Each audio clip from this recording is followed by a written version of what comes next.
always in our clubhouse getting high. Super fuckers! Everybody wishes we would die. Super fuckers! Here we come like a bomb. Everybody fucking run and hide. Oh, I saw Star Wars. Oh, So did I.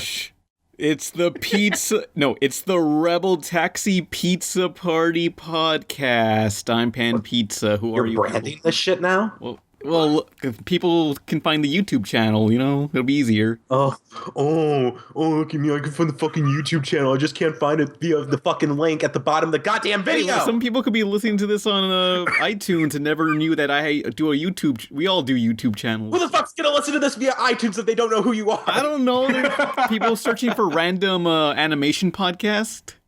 There is no. We're the only one. Yeah, well, we're the only one that. No. Apparently, there's Toon Goons. Who?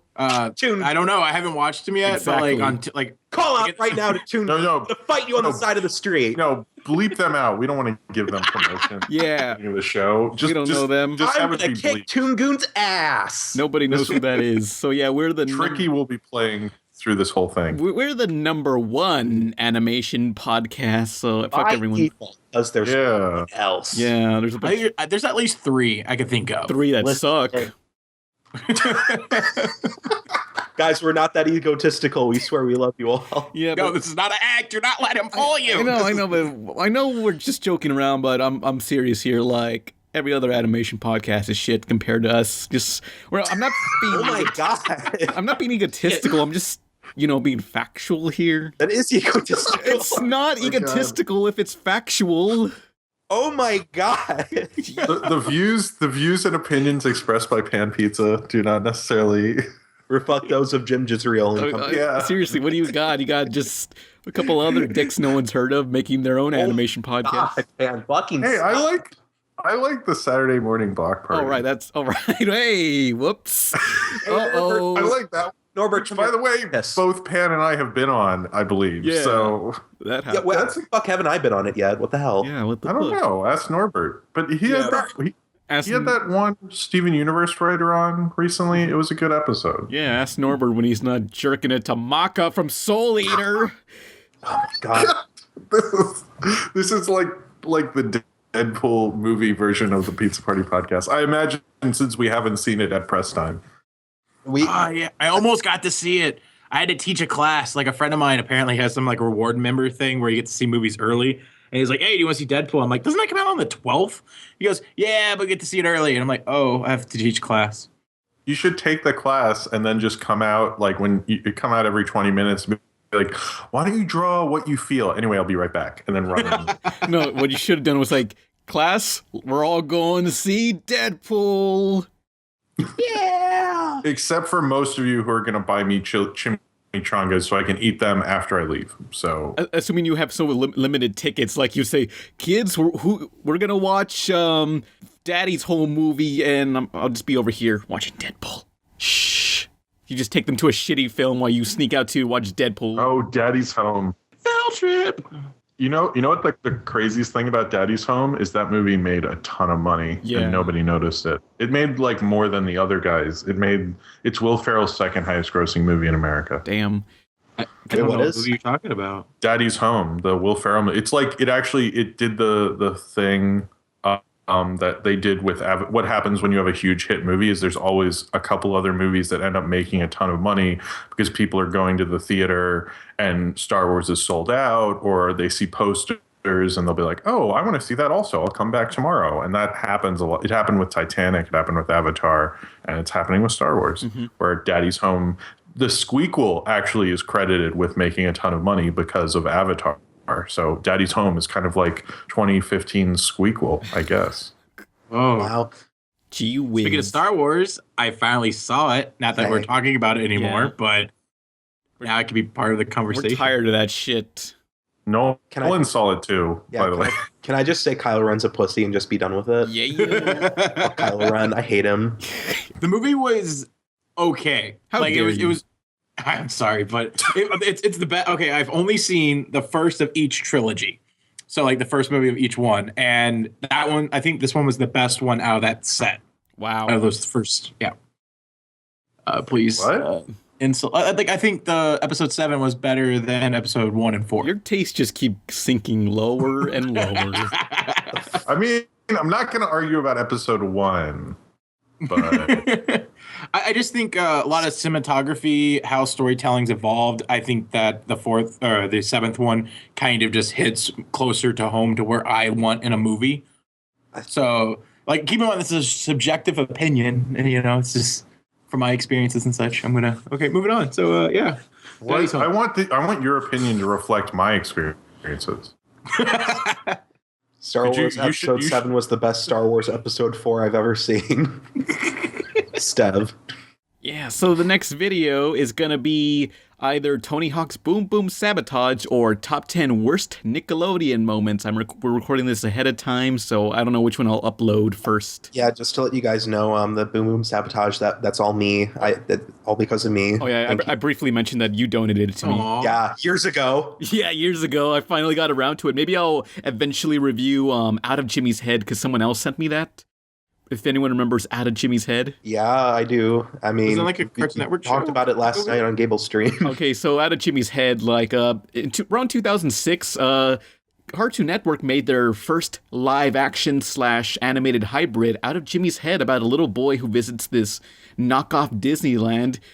He breaks his head on something. I think he gets run over by a train, and all these mascots in costumes at the park operate on him, and they give him the brain of what is essentially the Walt Disney knockoff. Doll Daily or some shit. Yeah, like basically Walt Disney's frozen corpse, and they just put his brain in the kid's head. Wait, and he's able to these mascots are these mascots like medical students who have training and doing surgery, or they just did surgery on it? We don't know. We're not too sure. Oh, because I like the idea that they're semi-trained and kind of came up anyway. Sorry, I haven't seen this. I'm writing the show. Does the kid keep his personality, or does he become the personality of the brain that he just got? Well, how's that work? He keeps his personality, except the brain makes him see all these cartoon characters that belong to the Disney or the whatever corporation this is called. I don't know if that's how that works. It's kind of like a Who Framed Roger Rabbit style of real people with cartoons walking around. Yeah, except if Roger Rabbit was animated in Flash by a bunch of Filipino interns.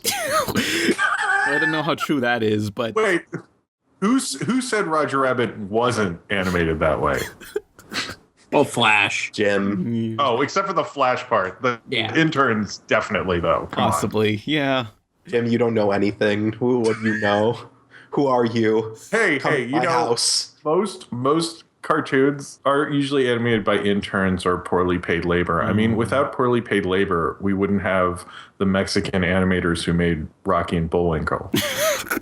So we should really for that. We should really thank people taking advantage of poorer countries. Is how we've gotten most anime. That's sad but true. I mean, it is. I'm not touching it. I'm not touching that. Yeah, I was like, I have to get a job, so please stop. So yeah, they just scooped up this kid's brain, threw it away, put in the brain of Disney's frozen corpse, and now he can see cartoons. And this was a TV movie, and it became a TV series, which didn't last very long, and it just vanished, and it's now considered lost media because you can't find any of the episodes anywhere. Maybe the first episode, but that's about it. It was that weird bridge between C and Real, where oh well, it's kind of still a Cartoon Network. It's got cartoons on it. Yeah. Well, that was that time between when I feel like there was that awkward time in the 2000s when kids cartoons on Cartoon Network and Nickelodeon it wasn't when Adventure Time and Regular Show and all this stuff happened. So it's they were kind of testing all this stuff, and they're waiting for the new generation to take hold, which hadn't yet happened. Early 2000s-ish, mid 2000s. Maybe mid to late. I feel like around when Adventure Time and Regular Show, that's really the era we're in now. But I remember talking to animators. They're like, man, I'd love to get a cool show on Nickelodeon Cartoon Network, but it just felt like everyone was developing for Adult Swim. They kind of took over the 2000s because that's what everyone was watching, It was that was what was exciting. And now it's I don't think Adult Swim has the same charm, I guess, omnipresence that it used to be. Well, and charm. That's because the switch in management, though, and they were like, hey, you know what people like? Sitcoms. Yeah. Let's just put a ton of those on. There we go. Yeah, It's all better. I remember literally every Sunday night I would always stay up too late watching Adult Swim, and I haven't done that in years. Like I just DVR the shows I want, and the only ones I watch are like Venture Brothers and Which is back. Which I watched some of. I actually haven't watched. I fell asleep, so. But it seemed pretty cool. I'm enjoying it. I like that they still have all the same. It's a lot of the same people still working on it, even though they have long gaps. I'm still waiting for Symbiotic Titan to come back. We barely got Samurai Jack to come back soon, so, maybe in a couple, 10 years. 4 years. Yeah. If Samurai Jack does really well, I bet you they would consider it, though. It's such a weird spot with that whole, because didn't they write off the show for tax reasons? No, not Samurai Jack. Oh, wait, Symbiotic Titan, yeah. Symbiotic Titan, yeah. But if they create a new show, well, I don't know. Maybe the tax thing will change. Did they do that to Korra? Oh god, that would be super funny if they did, but no. IGPX, they managed to reverse the tax write-off, and then they could show it on Toonami again. Now they don't. Yeah, because I know they went through I remember reading about the really lengthy process they did it. So if they're going to do it again, it's got to be really worth it. And I'm a little bit scared that Symbiotic Titan doesn't have the fan base for it. I loved it. Don't get me wrong. That was one of those shows where I wound up watching within a night because it's so good. I planned one episode and then went all. When was that on? It was switched. The schedule switched 3-4 times. What? 2010? Yeah, around Yeah, there. it was way back. Because that to me was when I was watching it, anyone I knew who used to be into cartoons was not watching it except for the hardcore people, and I think that was the biggest problem. Is it wasn't getting support outside of big animation fans. Because if I talk to anyone about it, they were like, "What's I don't even know what that is," and they go, "Maybe I'll check it out," and of course they didn't. Oh. The problem is that Symbiotic Titan was pretty much ahead of its time, because if they waited a few years, then now I feel like it would have flourished a bit. Or post Pacific Rim. Because the era of online fandoms was a lot more active, I guess. Back in 2010, it was just I was part of the small Facebook group, and that was kind of it. And then once the 2012s, 2013 started rolling around, people were starting to become much more active.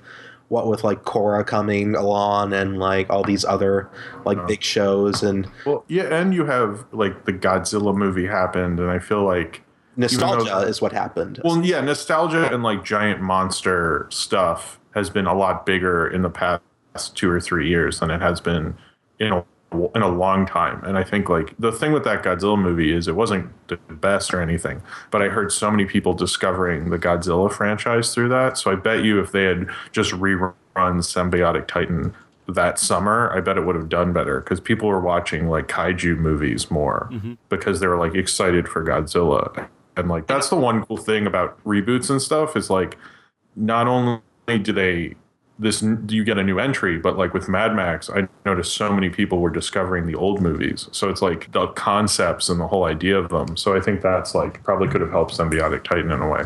I would also argue that in a post-Steven Universe world, I feel it would do better just because people are a little bit... Because that one had a little bit more of a human element to it and more subtlety with, I think, some of the character interactions versus before the... I don't know. It just doesn't... It's not as bold as, say, Adventure Time where, mathematical shouting and such. It took its storyline much more seriously. And I know it sounds like an insult towards Adventure Time, but that's not what I mean. But, for example, I can't think of another show that would actually take out the title characters for an episode or two, because they took out there's no Symbiotic Titan for 2 or 3, and that's a really a big shock to the system when it comes to an episodic show. There wasn't that big of a fandom presence back then. I mean, all you had were really forums, but now it kind of bled into social media. Yeah. Yeah, if it had social media on its side, it would have definitely flourished.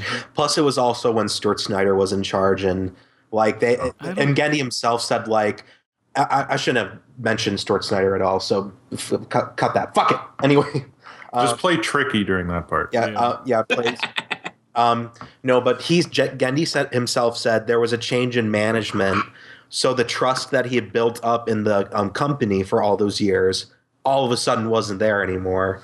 So these new people didn't really know his accomplishments or anything, and like they just were like they didn't know. Like the main competition with NCN with Symbiotic Titan was Generator Rex, and so they were like, well, Generator Rex is Man of Action, and Man of Action made us a lot of money with Ben 10. So let's just give Generator Rex a full series order. I said series, even though they had one season, they ordered 2 additional seasons to make a whole series. And then they canned Symbiotic Titan. And it's really funny because Generator Rex ratings like dive bombed completely, and they never recovered ever. They just kept going. I don't think they made $1 million like ever in their later seasons. And like eventually they just like kind of like it just whimpered. I mean, kind of like whimpered and died. Like I remember their toys. They had made Generator Rex toys. I have a few of them, but they were on the clearance shelves like only like a couple months after they were released. They still are at my Walmart. You can still find like 1 or 2 Generator Rex figures. Yeah, for like $1. Nobody wants to buy them. Well, it kind of went out with a little bit of a buzz. I mean, like, because right before the finale, they also had that Ben 10 crossover where Ben 10 looked the most detailed and kind of awesome it's ever looked in the Generation X style. Yeah, no, but that they didn't air the last few episodes. They just put them online or something. No. I remember, like, I think it was the day before Christmas. They just threw it up there, threw it on TV at like 6 a.m. Oh God, that's what happened to Titan. On Saturday mornings, they aired it at like 6 or 7. The last few episodes, just so they could like quietly kill it off. Yeah. Or man, Cartoon Network loves doing that. Remember, it's just so disrespectful to me. Like, just like, I mean, I get like you're running a business, but like if you're gonna cancel it, come the fuck on. Like, don't give it such a disrespectful ending. Well, most networks now, if they just want to cancel it, they don't even run the other episodes. They just post them on Hulu or something. Yeah. Because it used to be, it would be like, it's canceled. What about the other 4 that were shot? And they're like, I don't know. They're on a shelf. Leave me alone. And now it's like they put them. That's kind of, anytime you hear of, they don't cancel shows as quickly. But last season, I know there were a bunch of shows. They're like, and the other 5 are on Hulu. You can watch them. We'll make some money on that, I guess. So they should just have done that. And then what if the fans had really gathered behind it and suddenly they're like, oh shit, that was like our biggest video online for a couple weeks. Why don't we just why don't we actually air these properly, But Cartoon Network also loves to air shows, like if they have a bulk of episodes. Both Ben 10 and Mystery Incorporated got aired like 1 episode a day for like 2 months. Oh yeah, that was Mystery Incorporated was hard to keep up with because it was on at like 3:30. Like I think that's a show like if you didn't have a DVR or went on BitTorrent, which I don't know anyone who does. I mean, that would be horrible if you did that. But that's pretty much how people watched it because they can't.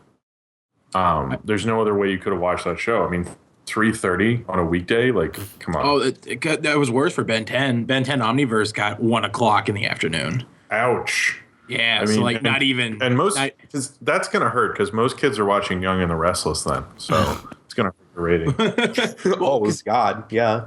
Because I know Omniverse got killed, not because of the ratings, but because the toy line wasn't doing well. And it wasn't even because the toy line got a chance. Basically, Ultimate Alien did so bad at Target, Walmart, and all the big like name toy stores.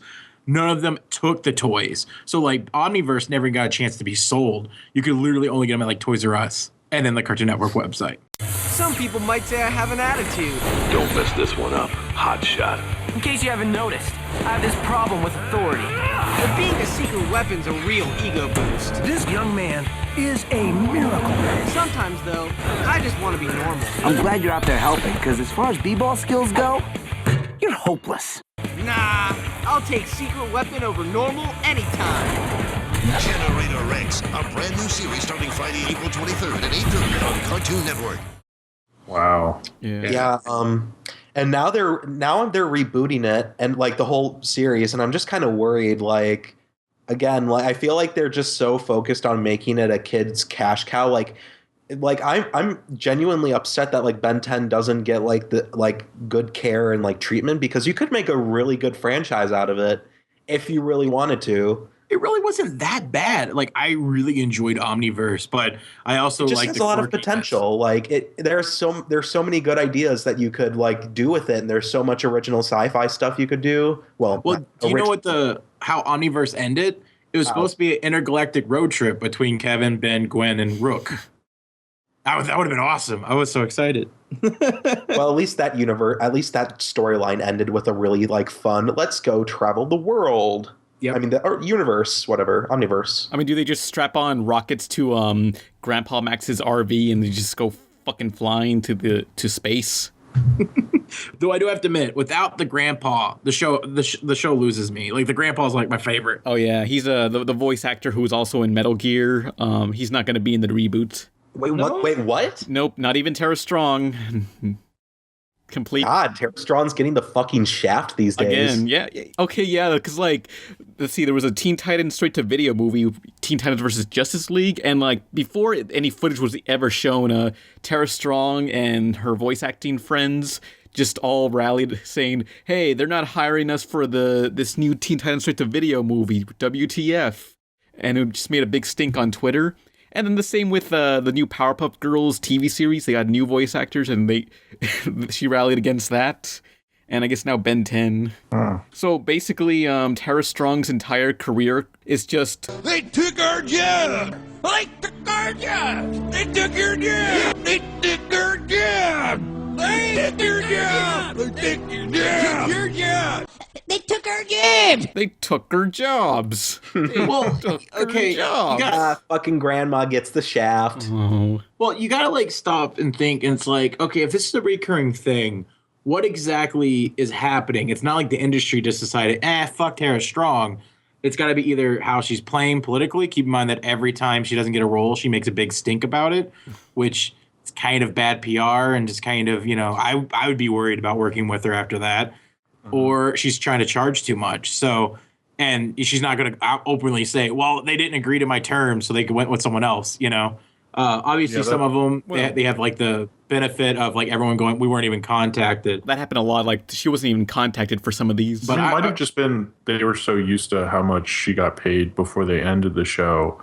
They're like, there's no way we can get her to come back to make the show profitable, because like that's the problem with TV is that it goes up in price as it goes along. So by the time the end of Powerpuff Girls, especially, I bet she was making like a pretty good amount of money per episode, or I don't know how they pay voice actors necessarily, but she's probably had a higher contract, and they know they can't just get her to come back for what they would pay the voice actors they got for the reboot, which is, I'm assuming, much cheaper. Yeah. A lot of this is assumption, but I mean that's usually how it is. I mean, it's just like the thing with like let's say with Star Wars, right? I know it's live action acting and not voice acting, but like they paid Harrison Ford a lot of money to come back and do promotion and do all this stuff, and to get her to come back and do the conventions and really promote Powerpuff Girls, I think they knew like we can't just give her like a shitty shit pay. She's Tara Strong.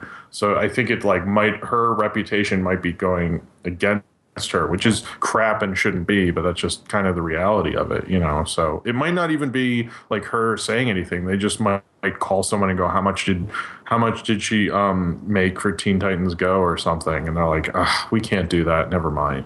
Also, let's step back and say we're talking about the Teen Titans Young Justice crossover movie, right?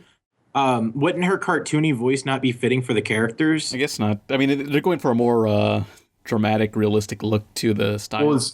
She can do that. I mean, I guess they're trying to like separate themselves from the other Teen Titans. Well, are they doing all the other voices, or is it like everyone but her? Everyone, like all the voices are recasted. No Craig Sipes as Beast Boy, nothing. Well, they already had a Beast Boy voice actor in Young Justice.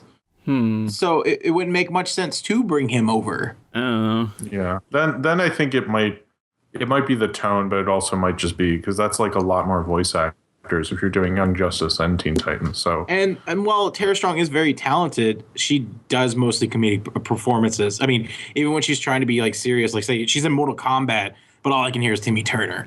That takes me out of it, you know? Well, also, you know, the thing with voice actors is, unlike if you are in something in live action, when they sell it to other countries, which is how they make their money, they just redub it. You know, unless Tara Strong knows German or Swedish or something, you know, they're not going to want to spend a ton of money on a big name, because they're like, well, we're going to have to recast it anyway when we sell it to foreign countries and have it redubbed for, you know, whichever language. That and one more thing is just, I kind of, like, I understand Tara Strong's very upset about some of these roles, but at the exact same time, they keep hiring new people, and I feel like she should be a little bit more, like, excited about all the new talent coming in. I know it's competition, but took her job. I still feel like there should be this, like, little bit of, like, all right, you know, congratulations, you guys, do a good job. I'm still mad. It's okay. I mean, it did seem like that at first, like she was mad at the at the new voices. Like even Craig McCracken and I think Lauren Faust also commented on Twitter. Like I think Craig said these were the ingredients chosen, and shows a picture of the 3 original voice cast. And it kind of made it seem like they were attacking the new voices, but later they cleared up saying, no, we're mad at the studio, not we wish the new girls the best. Oh, we fucking hate you, you fucking bitches. Oh, fuck. When are they going to release a preview for that? Like, I mean, I know it's 2016. Well, they've had just started, but they had some ads where it's like, I saw the one with Clarence, and he's looking at the sky and he sees the streaks of the various girls when they're flying go over. I don't know if they've done other ones. That's there were several cartoons, but yeah, we've only seen like teasers for it, and like when we first announced the thing. All they did was show off the voice actors themselves, like saying, hi, I'm blank, and I'm going to voice Bubbles. And they don't even do the Bubbles voice. It's just like they're putting the actors up front. I guess maybe they want to make it like more younger and trendy. Like young girls will follow these voice actors on Twitter or such, you know? It's the current generation, especially after a post-YouTube world. People aren't interested in following products. People are interested in following personalities. That's why you see a lot of showrunners now are more in the forefront. Like, you know, it really started with Community with like Dan Harmon. Like, you can't separate the two. And like when they did, the show's ratings plummeted even further than they normally are. Mm-hmm. But like it was right now, you look at all these YouTube people, you know, big YouTubers like Markiplier, they have very devoted fans. Like Markiplier is not nearly as famous as, say, a bunch of the TV star movies. You know, when you think about that, his videos get 1 million views, but then like you watch like someone's watching Big Bang Theory and they got 10 million. He's still kind of small in retrospect, but his fan base is much more rabid. Like at Indie PopCon, we tripled our attendance just by him alone. Like that was just people to see him. And again, he's not that big, but he is big. Mm-hmm. And if you can get people latched onto the personality, not just the product, you're going to have a much more longevity. So I wonder if that's part of their contracts for the girls. Well, that's actually interesting to bring up because, well, first off, one thing is that your Twitter reaction to a TV show is factored into your ratings now. So if you're a star and you have a Twitter following and you can get them to tweet questions at you, that's going to count for the ratings of the show, especially when the show's on. I think it's a day or so before and after the show's on. But also, anytime I read Box Office Mojo or Deadline Hollywood and I read the weekly box office reports, they always bring up, they're like, and this person is really active on social media. So like Kevin Hart, for example, they know he's going to bring in a certain amount of money because he can tweet and post Instagrams, and I think he has a Facebook group. Like he'll be posting updates and getting people excited constantly.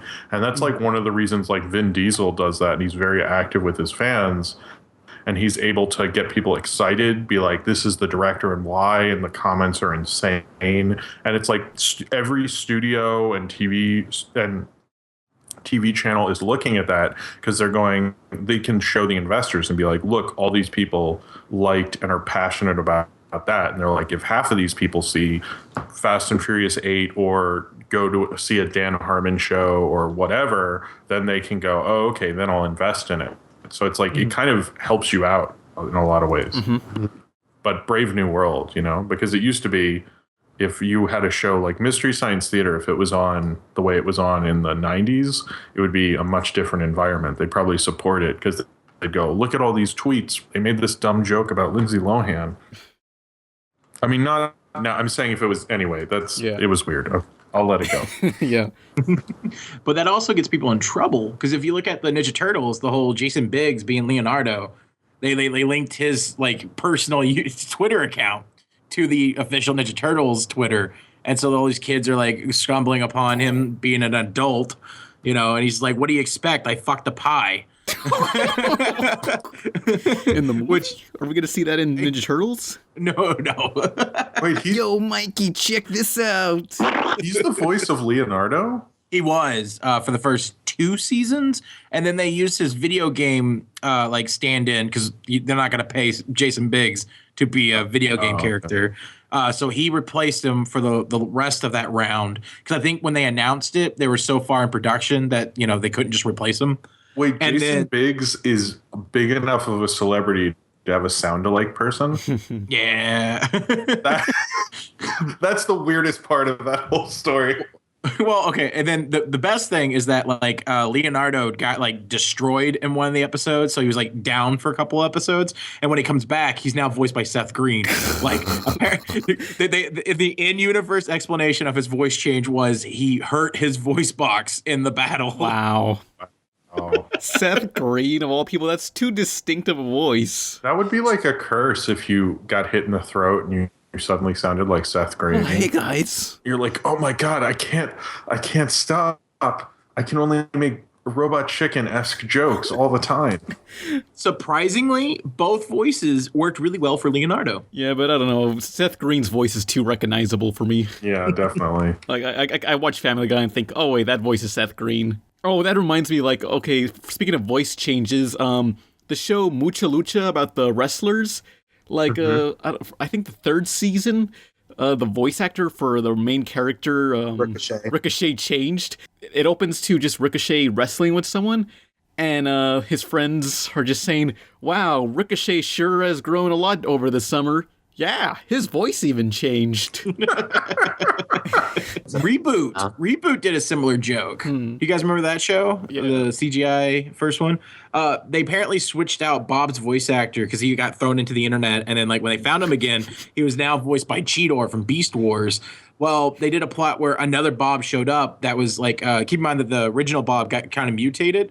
So he wasn't the same model. So they brought back the old model and they got the original voice actor back. And they're like, this guy even sounds more like Bob. Wow. He gets thrown into the internet. Yeah, the show was like in a computer. Oh, yeah. I know, but like you make it sound like they just threw him into a computer screen and he just fell through the screen.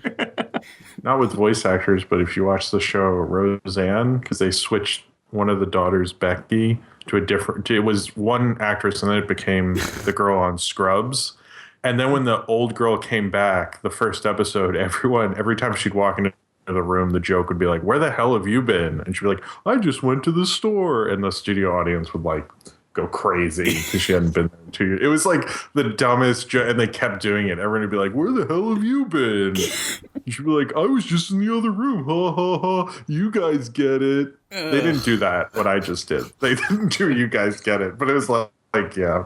Yeah. Wow. Arrested Development tried to do that joke. The character Anne, who had a different actor the first time actress the first time they showed her, and then the second season she switched to a new one, which is now April O'Neil. That person that's like voices like everything on Nickelodeon. That's female. And I think she was also in Scott Pilgrim. But they were originally going to change her actress every time she appeared because the joke about her was she was so unremarkable. Oh, yeah. Like, Anne, I think was her name. Yeah, actually, you want to hear a recasting that has to do with her is she's the little girl in Independence Day. And since she's like a working actor and has, a little bit of a following, like people know who she is, everyone thought she was going to be back in the sequel. But no, they went with the girl, I think her name's Michaela Maroney maybe or something, from It Follows instead because basically she's hotter. Oh. So they got everyone from the old cast back, but apparently all the kids, they went, let's get people who are more attractive now. And that's basically what they did, which is the worst, especially for her who like people remember from Scott Pilgrim and Arrested Development. but she's not in Independence Day Resurgence. They recasted her, and there was controversy. They didn't care. They're like, we're Fox, fuck you.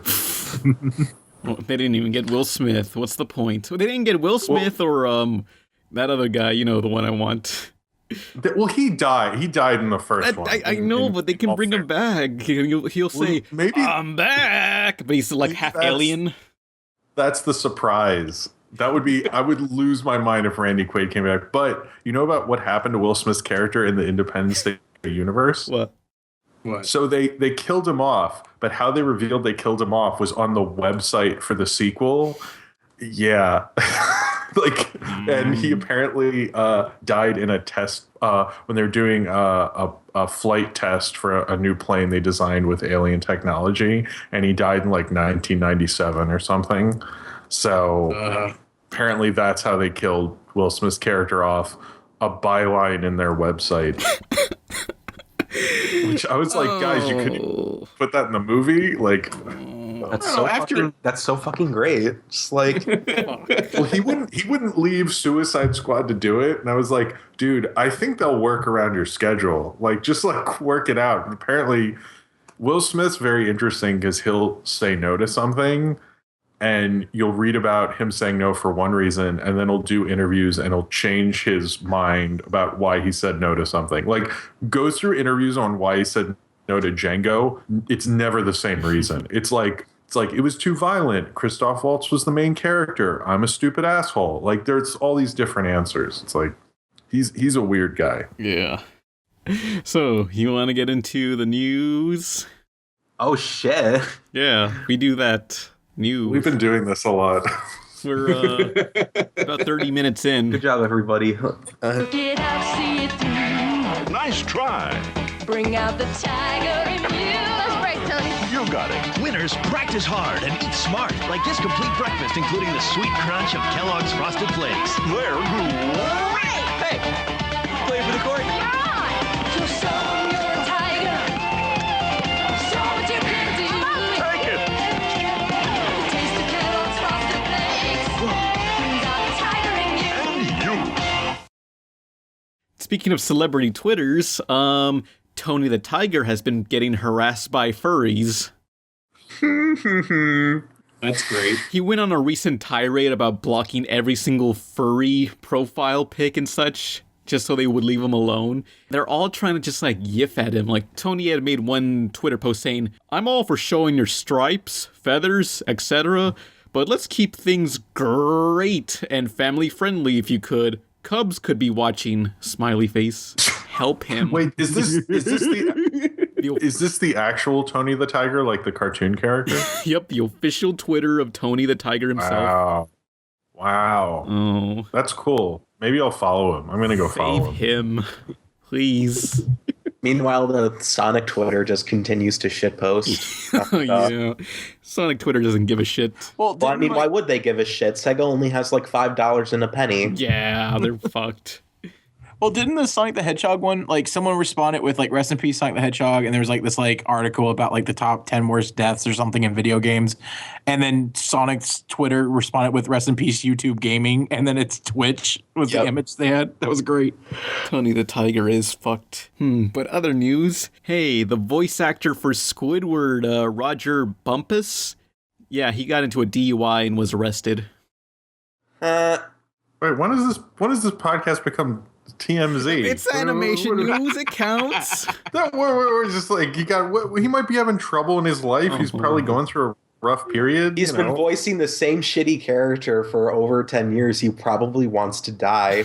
What if he saw Tom Kenny and whoever voices Patrick, and they were hanging out and they were having fun? It really annoyed him, so he got drunk at a bar. And then he got arrested for a DUI, and he's like, Tom Kenny! I'm a goopy gooper, yeah.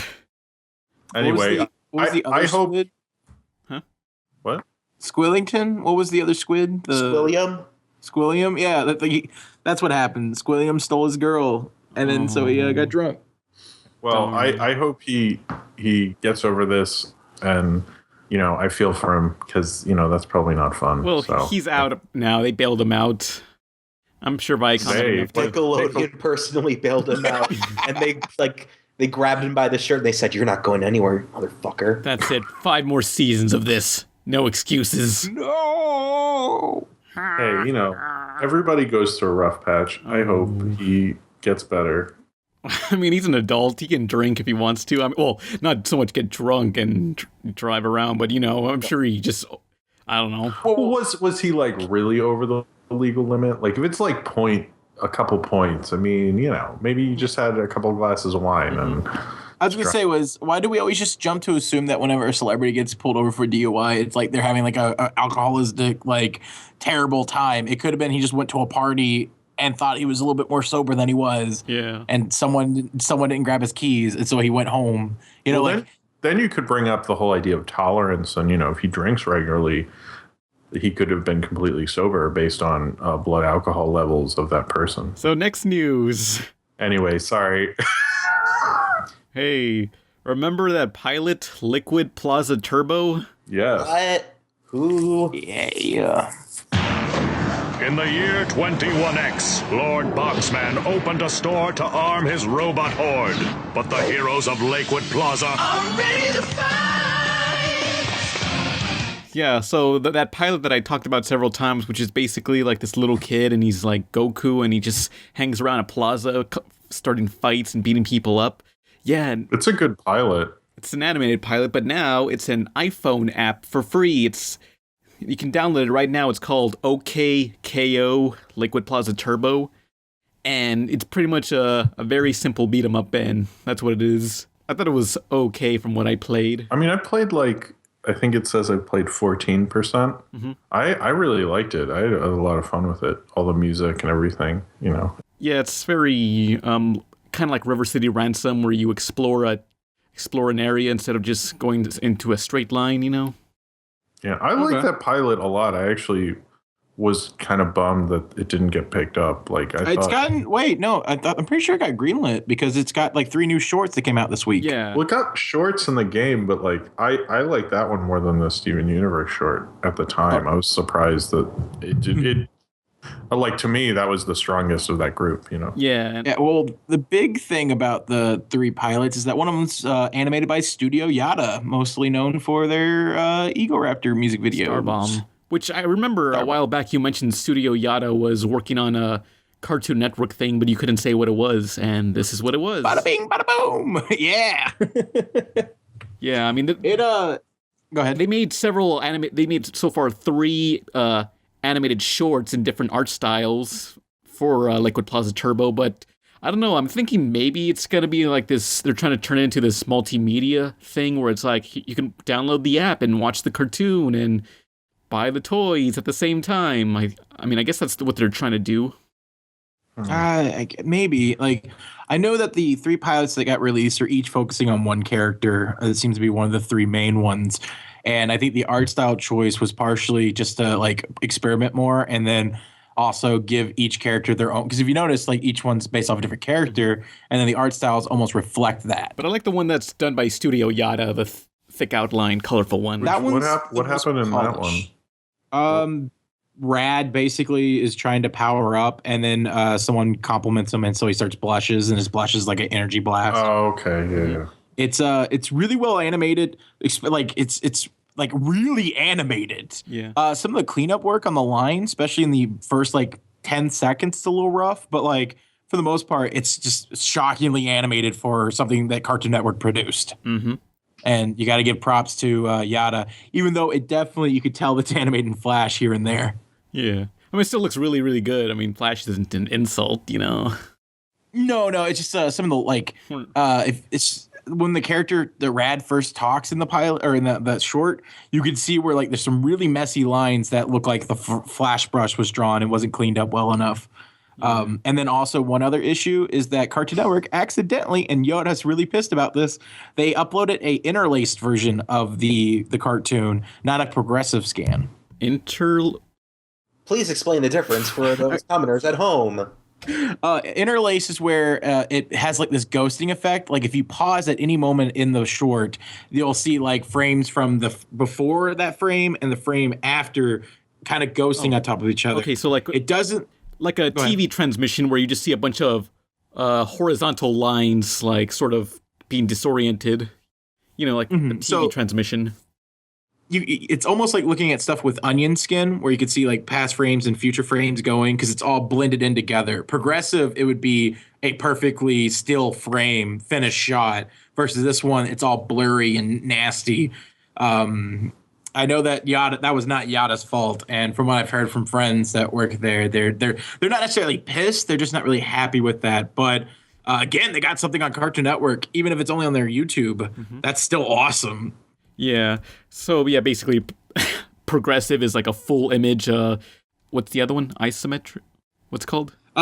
Progressive and interlace. Interlace is two separate images compiled together like bricks, and to make one image, which is, I guess, cheating. That's how older TVs work.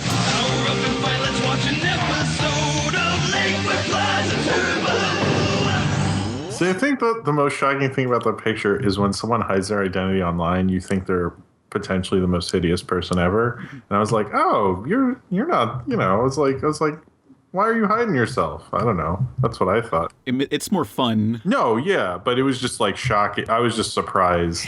I mean, honestly, it's the best. Yeah. Because all right, if you get known too well, people start, like Markiplier, for example. He lives literally walking distance from the Game Grumps place to record. He has to drive there in his tinted windows because fans know where that's at. And, so like, honestly, being able to like kind of sneak into conventions is pretty nice. Yeah. Yeah, I'd just be like, guys, I just want to buy my hentai. Leave me alone. Oh man, I mean, I did not that I'd get good hentai or anything, because nobody has my specific niche gay hentai, but whatever. Gay raps. Yeah, or also baras. Like, there's not enough. What's a bara? You don't know what the fuck a bara is? No. It's like a big muscular dude. Big chubby dude. Oh. Yeah. Okay. Sadder news. We lost the voice of Joe Alasky. He was the... Oh! Rude. Okay. Joe Alasky was the voice of Bugs Bunny and Daffy Duck in a lot of different franchises. Like, he was Plucky Duck in Tiny Toons. He was Yosemite Sam in Foghorn Leghorn and Who Framed Roger Rabbit. He played Bugs and Daffy in Looney Tunes Back in Action and Duck Dodgers, which is like the best Looney Tunes spinoff. And he was also Lou Pickles from the Rugrats in the later seasons. Wait, he wasn't Bugs in Space Jam? No, that was someone else. That was Billy West. Oh, right. Oh, sorry. Yeah. In fact, you could find a DVD set where instead of saying commentary with Billy West, it says commentary with Bugs and Daffy. I got really excited because I thought it was going to be the podcast. The whole thing was going to be like recordings with him being those two characters written out. No, he just kind of like casually interjects with the voice. I'm like, oh, but I have too high. I remember the Fairly Odd Parents movie Abracatastrophe did like Cosmo and Wanda commentary, like completely in character. Oh, that's awesome. Yeah. Oh yeah, and there was also for Jimmy Neutron, like there was a special on TV where they played like the Jimmy Neutron movie, but they had commentary from Jimmy, Carl, and Sheen, but it was like a mystery science theater style where they had their heads in the bottom corner as they commentate in character. That's awesome. And it aired like once, and you can't find any footage of it anywhere. They used to do that in the early 2000s when DVD was starting to take off. I know IFC would do that, and they'd play the movie with commentary, and it would be like Commentary Thursday or something. But some of the commentary tracks they played were like ones that weren't on DVD. So like I forget which ones, but I remember they were like rarer commentary tracks for certain movies. Like they'd record new ones. But I don't think that ever took off because that's hard to like you have to have seen it already pretty much. And and I just want to watch the thing because I remember Nicktoons Network, like they were playing Avatar Last Airbender, and I was like, all right, I'll watch this. And it was with a pop-up track. The fucking pop-up facts. Like, I just want to watch my show. Come on. I was going to bring that up because Ben 10 did that for the first season. They just like threw like it was kind of awesome because you got to learn the name of the aliens because you always heard them from the 10-year-old's perspective, Heat Blast, but you find out what it's actually called. Stuff like that was neat. Yeah. But Joe Alasky, like Duck Dodgers was probably the best Looney Tunes spinoff ever, I think. It was good. I watched it. I mean, that and Tiny Toons were like I don't know. I guess those are the two best ones. But yeah, Duck Dodgers, that was my favorite because it was just like, I don't know what other Looney Tunes character or segment can get its own series besides Duck Dodgers. I guess you could do Roadrunner and Coyote, but that's been done so much. It's really hard with Looney Tunes because so much of it's been mined so many times that like going back into it, you really have to know what you're doing. Yeah. And also Duck Dodgers gave us a Martian Queen. Oh, I was thinking about it. I didn't know if I was going to say it or not. See, I was going to say Marvin the Martian. Who gives a shit about him? But Martian Queen, which it's they always do this in animation where they have like the guy character Marvin the Martian. He's just this cartoonish looking short man, but Martian Queen is just this curvy, near realistic human character goddess, which I'm not really complaining here because she was great. You can clean up after yourselves, Jesus Christ. But Joe Alasky also did this other voice for the Spider-Man 2 video game. You know who he played in that game? Who? Oh no, Dr. Connor's class. I got so caught up in what I was doing, I forgot all about it. It's gonna kill me. You play Dr. Connor? Yeah, he got so caught up in what he was doing, he forgot all about it. We always go back to the Spider-Man 2 video game on this podcast. It's a good game. Yeah. It's a good game. It's a great game. And also my friend Dustin, he got me the Ultimate Spider-Man game, and I have yet to play it because I haven't brought out my Wii in years, but yeah, I'm hoping that one's just as good. Mm-hmm. Yeah, I know it's cel-shaded and you can play as Venom. Yeah. I never played it. So yeah. I'll let everybody know how it is. Joe Alasky, rip in peace. R.I.P. fam. Yeah, so let's get into the questions. We're not going to talk about the Fine Brothers. I feel like people really want us to talk about the Fine Brothers. Oh yeah. Well, wait. It'll be just like done to death by then. Actually, can we talk about Doug Walker? Because I feel like that's more. What did Doug Walker do to us? No, I'm not. I'm not going to insult him. I'm not saying that. Okay, Jim. I just wanted to bring it up. That's all. What would you like to say about What about Doug? Well, that sucks for him that it got taken down, and that Studio Ghibli apparently was the ones that filed a copyright complaint. He got monetization turned off. Ugh. And didn't he have stuff taken down? I remember monetization was taken. The only thing he's not allowed to upload anything past 10 minutes. Yeah, but I know it's fine now. He got it restored, I believe. But the only part of that whole thing that I thought was at all funny was the part where he goes, make sure if you make videos, you're backing them up and they're on a hard drive. And I thought he said it kind of like that kind of just occurred to him or something. And I was like, that's a weird thing to say because don't most people do that? Like, back up their stuff? Because he's lost a few videos because he didn't back them up or they were deleted somehow. Oh, really? Yeah, I didn't know that. Yeah, he said that in such a way that I was like, that's a weird thing. I kind of thought there was something going on there. Make sure you use common sense. Any videos he lost? What are them? He lost this one video. Well, they're not like ones that were ever shown to the public, period. But back when Rachel Tice was a member, I probably butchered that last name, but when she was a member, she was one of the first few new stars to come on when they did demo reel, and then they just went back to Nostalgia Critic, and she was like just another regular member who partaked in the skits. Mm-hmm. So she was leaving because she wanted to go do something better, and they apparently did this whole goodbye video that was like in character or whatever, and he accidentally deleted it. Such a loss. It's demo reel, like, No, this was a Nostalgia Critic episode, I think, where they gave her this big send-off. And then to make up for it, they just had her do a vlog. Just like, hey, guys, it's me. I'm leaving back out the glasses. See ya. Imagine losing like a movie and the director just comes out. It's like, I don't have the movie, but hey, I'm going to do this vlog. So I saw a movie last week. That's essentially what they did. And he also lost a few of the vlog reviews that way.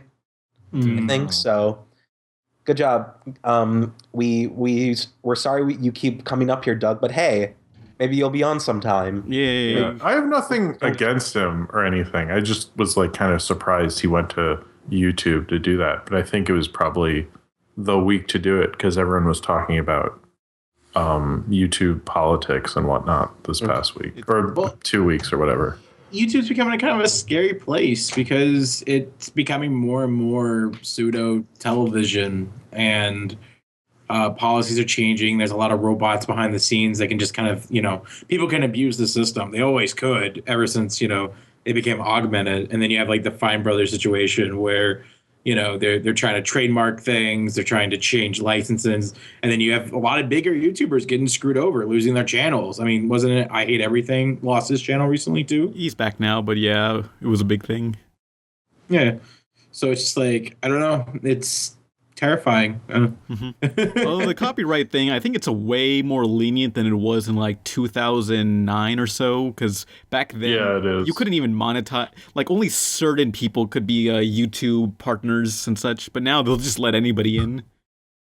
Yeah, well, you gotta get that green. Yeah, I mean, like a video, like only vloggers could get like a YouTube partnership back then, but now like things like Watch Mojo that show copywritten footage under criticism, like they can monetize their videos now. So like it's getting better, but still fucked up. So let's get into the questions. Unless anything about Fine Brothers you want to say? No, sorry to bring it up. You fucked up, Jim. Yeah. Sorry. Hashtag Jim fucked up. Sorry. Oh, man. Now I'm going to get all these tweets. This is going to be like rent all over again. Fine Brothers fucked each other. Oh, man. Well. Hey, everybody. What's up? It's the Fine Brothers, and today we're going to be starting a new show called Kids React to Fine Bros Incest. Oh. Well, assuming this is this podcast is listened to like 10 years from now, let's explain the Fine Brothers situation. Basically, these assholes who make these videos called Kids React or Teens React to this, like Teens React to the Holocaust or Teens React to school shootings, which is actually something that happened. Yeah, that fucking happened. They actually did a video on that. Kids React to school shootings. They just show kids reaction. Wait, they didn't do the Holocaust one? They're gonna do it eventually. You just know it. But you know what they should do? This is maybe a little too meta. Is try to convince the kids the Holocaust wasn't real, and then be like, "We lied to you. What's wrong with you?" Sorry, was that too far? That was. Well, okay. Go on, Jim. Hello? Yeah. Go on, Jim. Sorry. That was so bad. The internet connection. Oh. Sorry. It's because I read this thing about how when the Holocaust happened, they took photos of it so no one could deny it didn't happen, and I thought that was really interesting. Mm-hmm. So now they want to. Like now it's like there's so much of like Germany's just kind of like, okay, let's just. They photographed the shit out of it so no one could deny it because obviously it happened. But I thought it'd be anyway. We can talk about the Fine Brothers and ignore my really offensive joke. Can we just stop and say that somehow this is how bad the Fine Brothers is that it led to a discussion about Holocaust? What the fuck? Okay, I don't think that's. I'm debating. Let's back this car up. We just are about to drive into a ditch. Okay, but we were just on our way to get some McDonald's, and then fucking Stev over here, and then what? Jim. Wait! I'm the bad guy now. He's the one making the things. I just basically observed what happened, and I'm the bad guy. Now the Fine Brothers are going to take us down because you compared them to the Holocaust. Steph, fuck you. Is the title of this podcast Pizza Party Reacts Fine Brothers? Yeah, fucking do it. Fine Brothers react to fuck World this War podcast. II. Fuck everything. Fuck you. We're done. Goodbye. Hey, if the Fine Bros want to come back, come on the podcast. But yeah, so what the Fine Brothers did is they tried to trademark React videos, and on their one of their videos they said, if you see anybody stealing a format, like a video format, like their style of videos, don't stand for it, even though people did this before they did. They didn't just copyright it, they said that as well? Yeah. Okay. So basically what happened was they trademarked the word, they were trying to, and they actually got through the trademark. The only thing that's really scary about the whole thing is that if they didn't post that video about React World announcing that you can now pay them to make videos for them, kind of, that people wouldn't even notice the trademark was going to go through. And there's just like this 30 days of public omission where public can like write in letters to fight the trademark. If they would have waited just a week just a week to post that video, it would have went through and it would have been much harder to fight. Mm-hmm. And you could definitely tell in their update video where like everyone started calling them out on their shit, and then they made an apology video, which was essentially, you guys are stupid. Why didn't you take the thing we fed you? Like none of their like what they said was remotely like, I'm sorry. It was, you didn't understand. You didn't get it. You like that's the whole video, and they look really, really pissed. And it's because they realized what they just did. They fucked themselves over in what they were trying to do. And I don't know what counselor told them to make that video that soon, or if they just didn't listen to whoever they were like, they answered to. But like, it was it was a big fuck up on their part. Thankfully. Weren't they losing like thousands of subscribers an hour? They lost like 2 million. Yeah, they lost 1 million at least. No, 2 million. Because I heard like it was something like 5,000 to 10,000 an hour, or sometimes like 5 minutes. It was like, I've never heard of a channel losing that many subscribers so quickly. I mean, they didn't lose just as much as you're thinking. They lost about 300,000 subscribers in a period of like a week. It did, however, drop them from 14 million to 13 million. So like, so it wasn't like a full million lost subscribers, but it was a ridiculous amount to where if you were watching the live counter, it was constantly going down with occasional going up, but mostly going down. And in one day, they did lose 100,000. No, they lost some. They lost 2 million. I remember this. Are you sure? I heard they lost 2 million. They definitely lost 1 million. I saw it. They went from 14 million to 13 million. Right, but keep in mind that they were at the very beginning of 14 million when when it started dropping. So it's not like they lost a whole million. They are still in 13 million though. Fine Brothers got fucked up again. Wow. Yeah, so they were trying to like create this thing called React World, where it's like, hey everyone, you can call your videos react to this, and we'll make a community out of this, and we'll just take a portion of your money that you made on your videos. But we're a community, They just wanted to make an MCN with a face on it. Yeah. Yeah. What a bunch of fucks. Well, because they try to pitch it as, how like McDonald's, not all of them are franchise owned, some of them are privately owned. Mm-hmm. And like, say if you want to start up a restaurant and you're like, hey, but I want a bigger name attached to it so I know I'll be successful, you can buy the license to be a McDonald's. And that's why some of those advertisements says only participating McDonald's, because certain of them are independent and don't choose to do promotions. So they what it looked like they were trying to do, and maybe this was their intent and they're not as big assholes as we think. They were trying to. Are you saying there's like indie McDonald's? Yes. Wow, that's cool. There's all big, it's all the big franchises. So what they were trying to do, at least how they pitch, if you really step back, they might not realize what they were doing, but they probably did. I mean, they are assholes. They pay animators shit, and I don't like them. But they were trying to say that they were giving people the ability. Appreciate me. No, they were trying to sell people licenses to use their logos, branding, and quote unquote format, even though their format was been done since kids say the darndest things. Yeah. Well, that's the doing a format is something that even like people who are bigger than them would never even do. Like, I don't think Grey's Anatomy would come after another medical show, or like if ER before Grey's Anatomy had come after Grey's Anatomy and sued them for taking the same format, that would be like ridiculous, because a lot of TV rips off other formats like that. That to me is creepy, because that's like not acknowledging how art works at all. And like to just take a format is like misunderstanding how, like, what are we like? We don't really reinvent formats very often. So if someone's just going to try to copyright it and take it, that's egotistical on a level that even the biggest, most money raking in celebrities and bigwigs would never do. They would never do that, because they're like, obviously you can't copyright a format. That's ridiculous. But they, I guess, tried to, which says a lot about them. If they no, it says a lot. Okay, first off, they went after Ellen. Ellen did a segment with like kids reacting to stuff, and they were just like, we're so disappointed in you, Ellen, Team Internet or something stupid.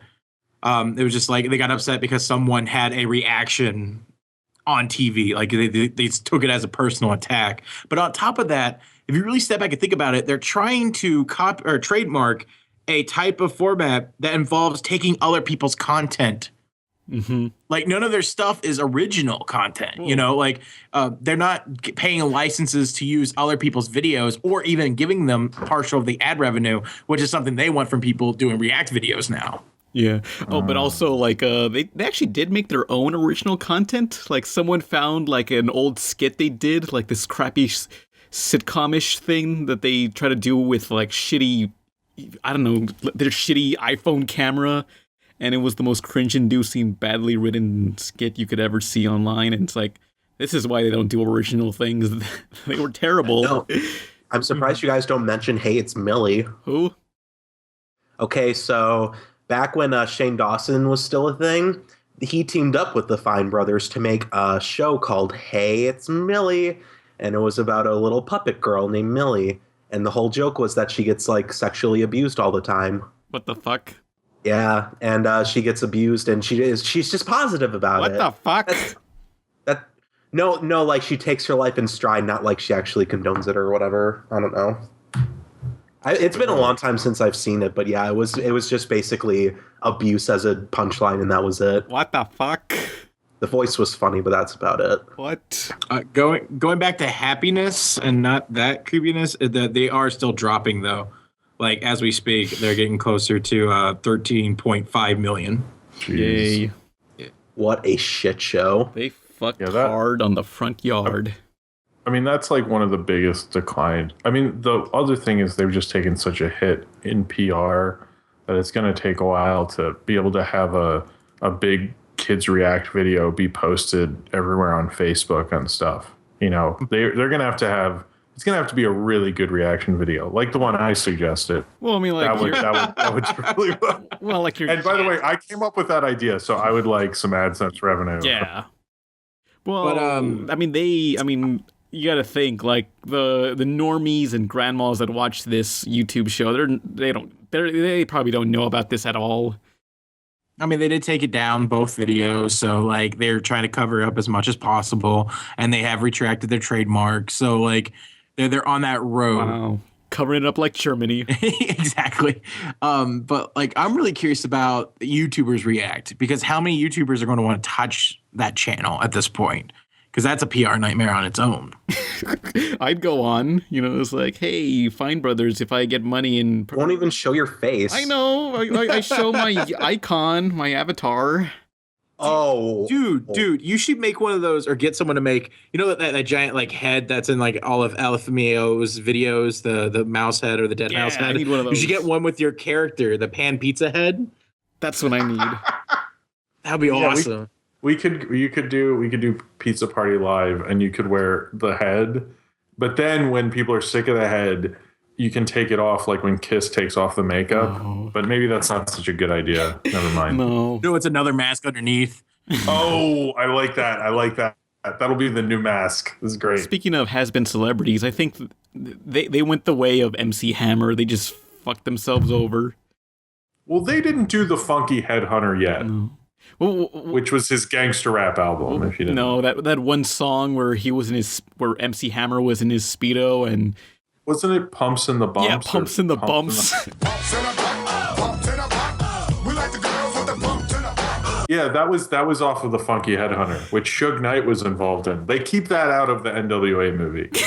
They're like, let's not bring in the MC Hammer Suge Knight connection. That's the music video that killed MC Hammer's career. Oh, I think what really killed MC Hammer's career is culture took a huge shift when both Nirvana and Ice Cube and NWA, well, Ice Cube and gangster rap in general and grunge all came in like the early 90s. And he was such an early 90s and late 80s thing that he just couldn't transition over. Like, he was too squeaky clean and, Reagan era. And then you had all these people who were like new and 90s and hip, and he just couldn't adjust. Mm-hmm. Like, he was just He had a nice little window of time, but he couldn't transition to another window. So, but now he's like rich as an investor or something. I don't know what he did. I thought he was in debt. I'm not his lawyer. Okay. Well, I don't know. Fine Brothers fucked it up again. Yeah. Let's get into the questions. Question time. Living rooms, bedrooms, dinettes. Oh yeah, you can find them at the market. We talking about flea market. Montgomery, it's just like a mini mall. Hey, hey, don't stop. All right, if anybody has a question, be sure to start out with the word question so it's easier to find. And our first question is the Game Train. Question, what is the weirdest commercial for a local company / business you have seen? I think I know one. It was for BG&E, which was Baltimore Gas and Electric, and it was like, wires down, red alert, don't go near, you'll get hurt. Something, better run and do not touch. I think that was it. Yeah, I remember that. Was that with Louis the Light Bulb? No, it was like just a Baltimore gas and electric company, and that's how I would anytime I'd meet someone from Baltimore after I moved away, we'd just start singing that song because everybody remembers it. This was like really lame. But there was this one local commercial that would always play. It's for like some place that sells like used washing machines and dryers and such, and it was just these two Mexican guys saying, "Donde's Willie?" Like, where's Willie? And Willie would always be hiding in some in these washing machines. Like, I guess that's where he lived, I believe. There was a used car place that I can't even find the ads, and it was like around 94, 95, and they just have a car would be in the middle of the set, and there'd be all these girls in like short mini skirts dancing around it, and would have like kind of like early 90s like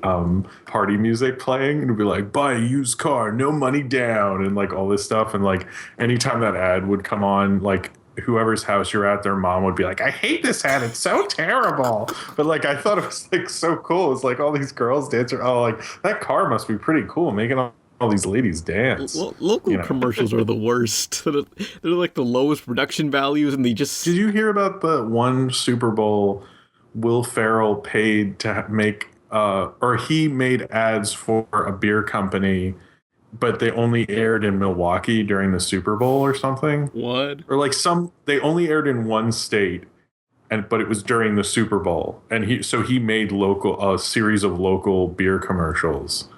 And yeah, they only aired during one Super Bowl 1 year, and it was like one of the weirdest things he's ever done.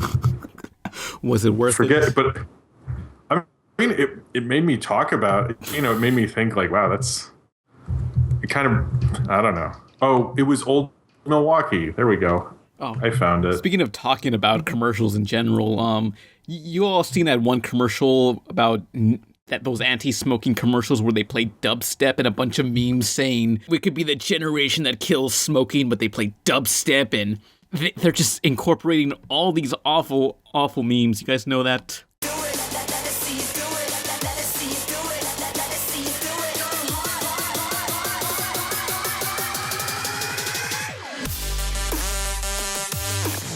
Yeah, No, I know. like, It's the truth commercials. Yeah. Those ads make me want to start smoking. They're so awful. I mean, the fact that we're talking about it and making fun of it, like, is this their intention, like making a commercial that's so terrible that people will talk about it? Kind of. Or it could be like the PETA of like the non-smoking world. Where they say they like advocate it, but they really just want publicity and money. Damn. Well, maybe really Big Tobacco pays for them to make anti-tobacco lame, so therefore kids would smoke. That would be so fucking... Oh my god! Holy shit. Did I just blow your mind? Oh my god, dude. You cracked the case. Because every time I watch those, I go like, man, I hate anti-smoking people more than I hate smoking people. Like every time I watch those, and I go, wait a minute. Because it doesn't, like, what kid would think those ads are cool? I mean, think about it, you know? I'm just saying. Holy shit. The FBI is going to show up and assassinate me later tonight. Oh, you just blew my mind. Oh, sorry. Next podcast, Jim's busy. Everyone just thinks that actually happened. It's all just one big conspiracy. I mean, I wouldn't put it past Big Tobacco. I'll put it that way. Would you? Possibly. I mean, they're probably like in the billions. Like, I wouldn't be surprised. I mean, if they had that much money to spare. I remember, like in 5th grade or so, one of my counselors told the class that tobacco pays for these anti-smoking commercials, but I don't know if that applies now, but it could. Oh, I think that was a part of a lawsuit. They had to pay for them, I believe, or something. Yeah. There's a lot of weird, healthy, like laws type things like that, or have you noticed that all the mascots for burger joints, like to kids meal stuff, all disappeared except for Ronald McDonald. And with that one, it was Ronald McDonald had to air like exercising videos during commercial breaks. Oh, wow. Yeah. Well, I guess the Burger King can't do exercise because his head's so big. Darn. I think he's a playable fighter in one of the Fight Night games, the boxing video games. Like, I'm hoping you can unlock him. I know he's there. Wait, do you remember there was this one ad, and it was like during a Super Bowl, and it was not because the Super Bowl is today, or maybe it is when we're recording. Yes, this. we're recording during Super Sunday. Yeah, we are. But I like to call it Super Who Gives a Shit. You can't say Super. You can't say Super Bowl because that's trademark. We got to call it the big game. You have to say the big, which is like if you ever want to example of why the NFL is a pretty horrible corporate entity, it's that they make everyone call it the big game. Like what? Anyway, but there was an ad one year, and it was like kind of a public servant's ad, and it was like they'll be the happiest. Like they were showing this couple looking at a pregnancy test. It was saying like, you know, all this stuff about, you know, getting pregnant and stuff, and then it said they'll be the happiest, and it goes grandparents in town, and the camera turns and it's their daughter crying, and then it says don't smoke weed or something. And I was in college when that aired, and the whole dorm started yelling, "Boo, turn that shit off." What? It was like so many people were, because apparently if you get high, immaculate conception will happen and you'll just be pregnant. That's what I got from that ad. I don't know. Or you'll get really horny. I'm not sure. I don't know. But yeah, I remember that ad, and I was like so mad at anti-drug people after that. It was like, what the hell is that? Like, because she got high, she had sex, I guess? I don't know. Oh, I don't know. Wow. So, next question. Goth Coffee says, question, have you guys ever watched a TV show when you were younger but forgot the name of it, but still remember it, and end up trying to Google it? Because I watched this CGI cartoon about white lions in Las Vegas. Oh, I know what they're talking about. It's on Netflix right now. It's called Father of the Pride. It's this sitcom starring John... Oh, yeah, it was in prime time, wasn't it? Yeah. It starred John Goodman, and they were the lions for us. What are the names? You know, Siskel and the famous Vegas. Yeah. You know. Siegfried and Roy. Yeah, I was gonna say Siskel and Ebert. Whoops. Yeah, I noticed. No, but how could you have that show? Because didn't one of their lions attack either Siegfried or Roy and like permanently like disable him? Yeah, I mean they stopped doing their show, but like there's so many parodies of Siskel. I mean, those two everywhere. These aren't very comparable people. I don't know. Their names are really weird. Siegfried and Roy. It's Siegfried and Siskel. It's too close. That show is surprisingly pretty good. I wound up putting it on one day, and I was expecting it to be kind of bad because it looks kind of awful, but it was entertaining. Although what's weird is Donkey from Shrek appeared in an episode. Like he did. Right. He did. It's a DreamWorks show, isn't it? It's from DreamWorks, although the weird thing is, since this is TV CGI, the CGI looks like crap. But like when Donkey from Shrek guest stars, voiced by Eddie Murphy, well, for half the episode, they used, I believe, the same donkey model from the movies in this TV show, so he looks significantly better than everyone else in this show. It looks very jarring. And what show is this? Father of the Pride. It's on Netflix. Oh, okay. What was it, like 10 years ago it aired? Yeah. I remember I was watching it and they say, and don't forget to watch Shrek 3, coming in 2006. The funny thing is, Shrek 3 actually premiered in 2007, so they were wrong on their own show. I mean, their own franchise. I know in that episode itself, it was his son was being like really disappointed in his father. And so his father's like, yeah, I know Donkey. And then obviously couldn't actually get the donkey. So they find the lookalike. It's silly. It's what you expect. Siegfried and Roy actually had another cartoon. It was by DiC Animation. Siegfried and Roy, Masters of the Impossible. It's where they're magicians in medieval times. And like I found the DVD at a supermarket. It's like, I need to see this, and I never saw it. When was that? I thought you were gonna be really tasteless and say Sigmund Freud masturbators of the universe. Yeah. But no, you surprised me. You gave me a runaround. Good job, Pan. 10 out of 10. Yeah, but this cartoon from like I think '99. It's like a straight to video film, or maybe it was like a 3-episode pilot. I guess they were trying to capitalize on their success, which after the whole lion incident, they just vanished and don't do shows anymore. Yeah, but you make so much money doing a show in Vegas. I'm sure they're fine. Yeah. Masters of the Impossible is what it's called? Yeah. Masters of the Impossible. It's no universe, you know? I didn't think they make celebrity-driven cartoons like this anymore, but yeah, so they had 2 cartoons. Yeah, but crap. Going back to this person's question, have you guys ever watched a TV show when you were younger but forgot the name of it and tried to Google it but can't? I've found most of them. There's not any I couldn't or wanted to find. Some of them I just don't care. I think there was a Robin Hood one. Do you remember Sunday morning cartoons? No. Or did you guys? I remember local channel cartoons. They used they had those, but they also had, for a little bit, they had Sunday morning cartoons if your parents were heathens and didn't go to church. And they would have like stuff like this Robin Hood cartoon that I remember really being into, and I every time I think about looking it up, I don't. True story. Yeah. Jim, that's so riveting. Please tell me.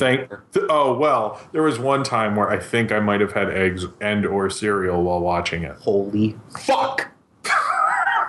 But cartoons that I remember watching, I remember like channel surfing in the late 90s, and there was, I don't know, I just stumbled on this weird cartoon human, like this giant slobbering guy just like taking a bite out of like some smaller creature or some fruit, and I don't know, it's very overly animated like this demonic looking human. Well, my cousin said, don't watch that, and I thought, it's a cartoon, it's for kids, and we just changed the channel, and I was like, what was that? I had no idea. The slobbering human, like I thought it'd be from Natural Born Killers, because I heard that had animation sequences, but I watched that recently, and it's not that. So I don't know what this footage was. Actually, there is a thing I saw, and it got aired on USA a lot, and it's just a little short, weird, trippy, very like kind of like the R. Crumb drawing of I guess, what was it, the Grateful Dead thing, where it's that guy with the long legs and stuff. And it was like that, but it aired on USA a lot. And I actually didn't see it. This is a very weird story, but I saw it from a friend who taped it in the 90s, and I actually saw it in the 2000s. And we found it online and we watched it again. And recently I realized I do not know what it was called, and I haven't been able to find it. So that's probably my only cartoon thing. It's like this weird, it was a short thing that did air, and my memory of its history was it did air at festivals and stuff in the 60s or 70s, and somehow USA used to air it a lot, but that's all I know. So if anybody's watching this, send me all your weird VHS recordings of 90s TV. I'll take that. It's not a cartoon, but like for me, there's this movie about vampires, I think, and all I can remember is the very end of it, where his family is locked in like a room. Everything's like cement, like walls, and when the sun hits them, they turn to ashes.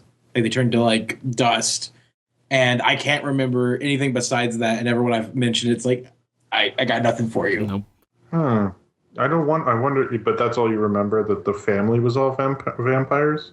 Well, I think it was the guy trying to save his family who were locked up, and he wasn't able to get to them before the villain, like the sun reached it. So yeah, it was a very sad ending. There's a couple movies I think maybe, but I don't think it would fit that. Yeah. Okay. Maybe Near Dark. That's a good movie anyway, though. I think that happened in that, which is a cool vampire movie. It's actually directed by Catherine Bigelow, but I might just be thinking of a cool vampire movie, so I might be wrong. But either way, see Near Dark. It's pretty cool. All right, look, I put it on the queue. Yeah, but thinking back to what I was describing a few minutes ago, like maybe it was something by Peter Chung, Aeon Flux. Like it could be that for all I know, because Aeon Flux was terrifying. Well, the thing is, Liquid Television had so many random shorts that it might have been something on Liquid Television. But and also MTV used to play weird little snippets of animation because they had an animation studio right in their building, and they had animators on staff who did the little interstitials and then things they would just throw in randomly.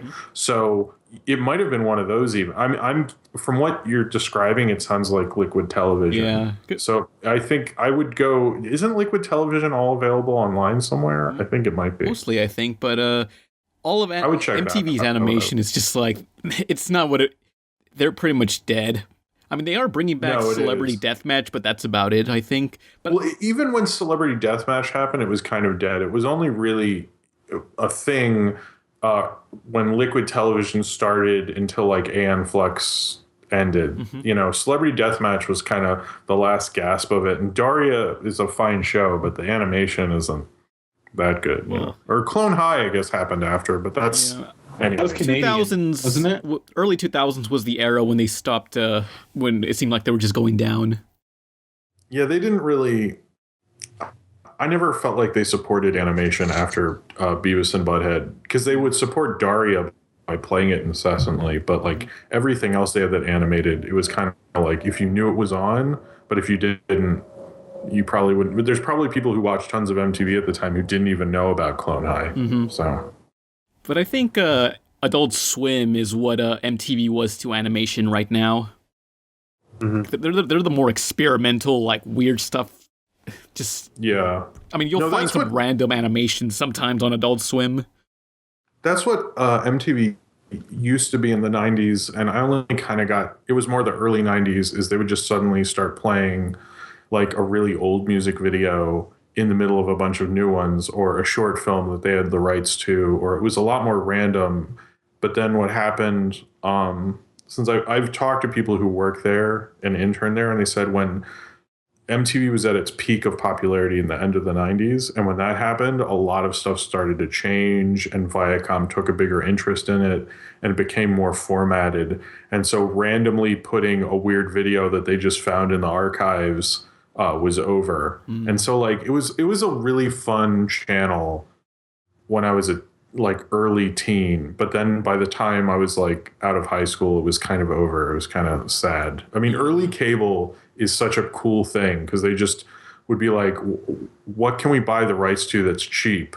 And they would just air whatever sometimes. But like that, when cable became big business, it stopped being random and cool. I would argue part of the problem is demographics. Well, because, the demographic thing is true, but I think it's also that what happened is it became less even about demographics. It became more about like A&E used to be the biography channel basically, and then when Duck Dynasty and all that stuff, and Dog the Bounty Hunter, when networks could have big mainstream hits, they stopped trying to be niche and weird, and that's kind of what killed cable, is having like the Osbournes or having a reality hit, or even like Comedy Central would play stuff like Mystery Science Theater or weirder shows, and now it's like the Maxim Comedy Network or something. Like it just like it sucks. I don't know. It was all about the niches. Cartoon Network was about cartoons, Tech TV was about tech, Comedy Central was about comedy. And then out of nowhere, they were like, well, it's got to hit these different demographics. So if Comedy Central is hitting mostly, 29-year-old men, let's put cops on there or something. Or there was, no, that might have been more G4 with Tech TV. But like at one point, it was like you if you wanted to watch something about video games, technology, computers, anything like that, you would watch Tech TV or G4. And then it became like, why is the Man Show and cops on this? Yeah, it was, but 90s cable was a random, weird, beautiful creature. And then corporate America came along and shot it and put it on its wall. Yeah. But I think Adult Swim it keeps that sort of spirit alive. Oh, yeah, definitely. No, they used those guys, what they did with Space Ghost, and even they would air cartoons like regular Herculoids with laugh tracks attached to them. Like they did some cool stuff, and they continue that. So that I appreciate that, but they're kind of it, I think, right? I mean, That's or actually, what's it? The FXX cartoon thing, ADHD. They do some cool stuff, but they're kind of just the cracked to Adult Swim's Mad Magazine, basically, you know. Yeah, I mean, even Adult Swim plays more music videos, which, I mean, I think really once YouTube became a thing, like, you can't really just have a channel of just music videos. It's just, why would you watch that when you can watch whichever one you want on YouTube? But the discovery part is gone. Like, you can't just watch something and just see all these weird music videos, except for Adult Swim every so often when they play music. To be fair, music videos were off MTV way before YouTube. Yeah, what killed it exactly? It kind of, well, it's kind of when MTV started making shows. When they had a hit game show in the late 80s called Remote Control, and then they had The Real World. And as soon as they started making shows and more shows and had hits, like Daria was a hit, Beavis and Butthead was a hit. Once these shows were hits, you'd come on the weekend, they would have these marathons of The Real World like every weekend. And suddenly you couldn't watch music videos. And then they made MTV2, which then eventually had the same problem that MTV had. And then they had to just make channels that were just MTV hits and MTV jams and stuff. So it just got worse and worse. But it's basically like they made TV shows. It's like every cable channel's problem is they make a different kind of show. It becomes a hit. And they go, now we can make tons of shows. You know, like at AMC used to just be a movie channel. And now they suddenly play Mad Men and stuff and Walking Dead. I mean, that doesn't make any sense if you think about it. Yeah. But just happens. So Better Call Saul. I guess also streaming. No, I mean, I like go on. I like those shows. I'm just saying that like it is a little odd. They're not made. They weren't made to do that initially. They're no longer the American Movie Channel or whatever it was called. Yeah. Well, they were. The problem is they were a ripoff of TCM, and TCM tried original programming and it failed. And they just went, well, let's just stick to what we're doing. So, which is better because I love that channel. Yeah. But also streaming, I guess that's also helps with the whole discovering random things you never heard of or newer movies. Like, just go on Netflix and you'll just find all these weird animated specials or TV movies that I never heard of. Like, I didn't know there was a Chronicles of Riddick TV movie. Oh, yeah. Yeah, it's by Peter Chung, also of Aeon Flux. But there's this one scene that's done by one of my favorite artists, Robert Valley, who did Motor City and I forget what else. Didn't you do Death Metalocalypse? No. I don't or is it just his studio? I think it's studio. But no, well, Titmouse. I don't think he owns Titmouse. I thought he did. Maybe I'm wrong. Oh, Chris Pernushki owns Titmouse. Oh, okay. Sorry. But I guess next question. HP Nut Soda. Question, what is the worst movie of 2015, excluding Gem? Also, can Emily sing Pretty Pretty Princess at the end of the podcast? I don't know what song that is, but besides Gem, what's the worst movie of 2015? I did a worst of list and I put Strange Magic and... That came out 2015? Yeah, well, it was early 2015. So I thought Strange Magic, Hitman, Agent 47, and The Road Ship were all worse than Gem. But Gem was certainly up there, so... Yeah. Well, for me personally, I didn't see that many terrible movies in theaters. I saw Paul Blart Mall Cop, and that was okay. Jesus Christ. Also, Transporter rebooted or refueled. Oh, you saw that? Yeah, it's like, well, we were bored. It's like, what do we do? Let's just watch a movie. What's available? This. Oh, well. And I thought, you ever just watch a movie and think, this would be better as a parody? Yeah. I just want to get the movie Transporter rebooted or whatever and just like rewrite it as like some sort of parody, and like no one will know that it's a parody of this particular movie because nobody saw it, so people will just think I'm hilarious or whatever. I saw a older classic Hollywood movie and it was a comedy, but apparently they had this script and they felt the script was too cliched and too like another movie, so they actually gave it to Bob Hope and Bing Crosby and had them rewrite it as a comedy. So there's actually precedent for this before, which I thought was really interesting because they were like, well, you're going to make a parody anyway, so why not use this script that we have the rights to? That's kind of a really bad example of that genre. I mean, that happened with this one anime, Ghost Stories, I believe. Really? I recently just watched the Ghost Story. There's a serious anime, but like when they brought it over to America to dub it, they were like, yeah, this is shit. Just do whatever. And they turned it into just this parody dub. You're such brave, strong, handsome men. Have you accepted Jesus as your personal savior? No, I'm Jewish. I just want to make sure that you're saved. I am, and ever since I was saved, I've had the gifts. And I can sense this place is haunted. Principals always look like lesbians. Mom? No, it can't be. What is that? Well, she looks like... Careful! No, that picture. When I volunteered at the wonderful Exodus homosexual conversion camp, I met this woman who was there who looked a lot like that woman. By any chance, you don't remember what her name was? Kayako? That's our mother! What? No, that's not accurate. What happened was that Ghost Stories underperformed terribly in Japan, and so when they were licensing it, the Japanese company was like, you can do whatever the fuck you want with this, so long as A, like the story kind of remains the same, and B, it makes money. Otherwise, do whatever the fuck you want. We don't care. Just make us some goddamn money. Wow. So then they were like, okay, let's just fucking rip this anime a new one.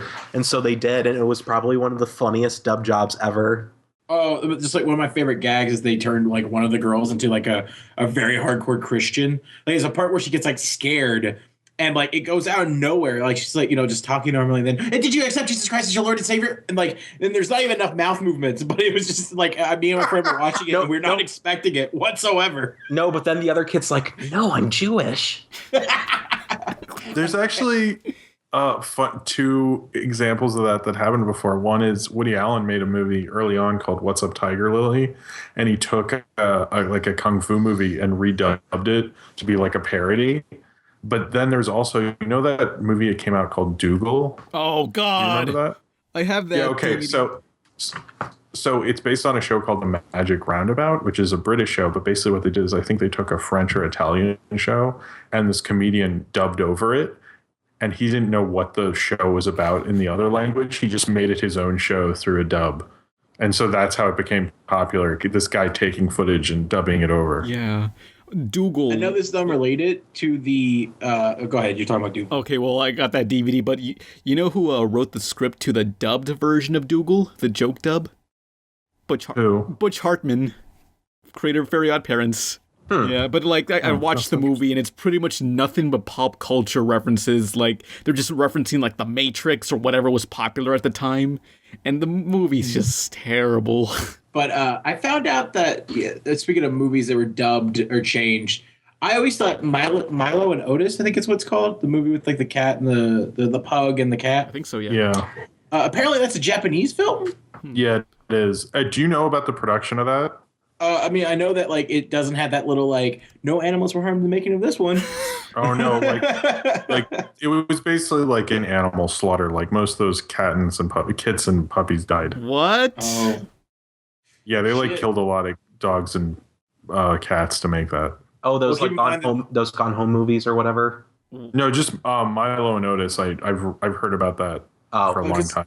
Because like basically they throw like a pug at a bear for him to fight, and you have to remember a pug is like the most like reverse evolution thing possible to what it's supposed to be. Like it's the furthest thing from being a fighter. It's also inbred. Yeah. So they killed. They threw a pug at a bear. What? They also threw them off like waterfalls and shit. Oh, well, Disney did the same. Yeah, no. There's like 3 like attempts where they threw a cat over a cliff to get a shot. Like it's a. But they just kept throwing cat. They just like that was like. What the fuck? Because they don't have I don't think they have the regulations in Japan that we have about animals and film shoots. So yeah, I don't know the exact number, but it was in at least the double digits how many animals they killed to make that movie. Wow.